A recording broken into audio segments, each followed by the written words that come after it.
people were to ask me, what's the one thing I would teach somebody in a mixed faith marriage, if I could just teach them one thing, and it would be acceptance. I think acceptance is the single most powerful tool, skill, approach you can bring to a mixed faith marriage, hands down.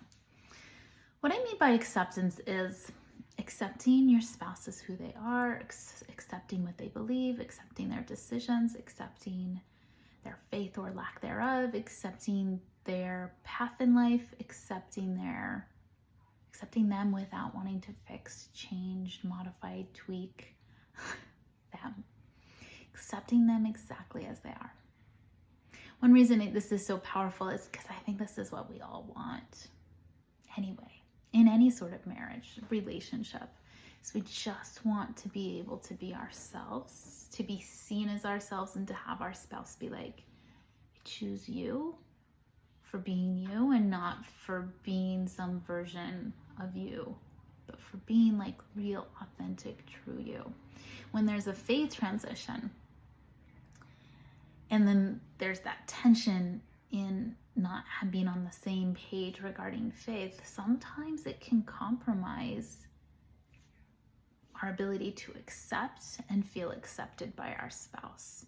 Sometimes it can really make that feeling of acceptance and safety and vulnerability and being seen and understood, that sort of is tied up in acceptance. It can make that feel really hard to achieve.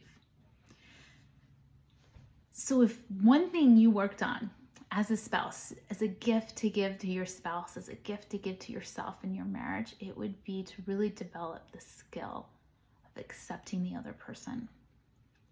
Acceptance really opens the door to solutions. It opens the door to options and ideas. It opens the door to gentleness and really being compassionate with our spouse. It opens the door to being gentle with ourselves. It opens the door to more vulnerability and communication. It opens the door to so many really beautiful things that we need in our marriages. So there's my answer. If you could have one thing, work on one thing, acceptance would be on the top of my list every single time.